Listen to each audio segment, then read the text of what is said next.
Yes, this is a dictation at the rate of 100 words per minute. Yes, start.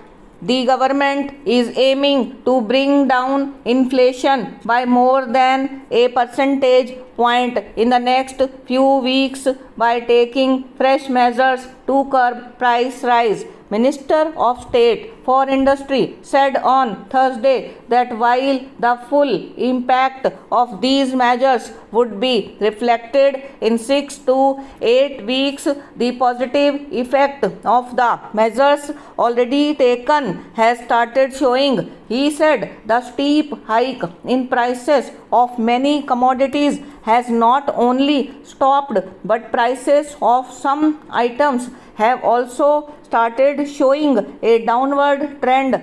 The government's strategy is to attack each factor that results in inflation. Actually, inflation occurs when too much money chases too few goods. Today, no great shortfall in goods is evident. World of oil production is rising, though slowly. Mineral and metal production is up. The survey predicts a record global harvest in 2008. Para. Inflation is a self-accelerating process. It is a phenomenon that feeds on itself and initiates a very vicious cycle.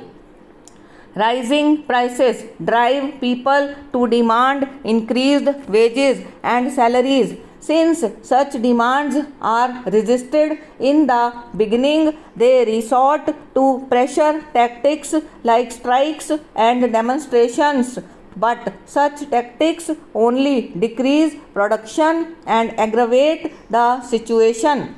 The fixed income groups like salaried people, wage earners and pensioners are the most helpless victims of inflation. As prices rise, their real income get eroded. The additional dearness allowance which the government sanctions from time to time proves of no use to them because their purchasing power actually goes down. Inflation induces businessmen to invest their money in non-productive assets like gold and land, whose real worth is not affected by rising prices.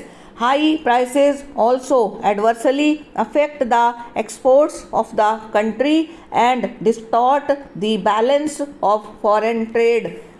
Para. The minister pointed out that despite rising inflation for the first time, food prices in India are ruling lower than anywhere else in the world. As per the government estimate, in the last 2 months, there has been a substantial decline in prices of food grains from peak levels. For instance, price of rice has come down by 1.64% during the last 2 months. The government believes there will be reduction in the prices as the monsoon this year is expected to be favorable and the measures to curb inflation would continue. The government is also in talks with cement manufacturers to see how cement prices can be brought down. It expects further reduction in prices of cement as representatives from the manufacturing industry have responded positively to the suggestions and proposals made by the government to bring down prices. Numerous factors can be cited to explain price rise in India. First, our economic planning has suffered from serious drawbacks right from the beginning. It is obvious that export restrictions fuel the fire of price hike. The increasing perceptions of shortage lead to hoarding by the farmers traders and consumers all over the world. People are in a panic, so they buy more and more, especially those who have money. Stopped and over.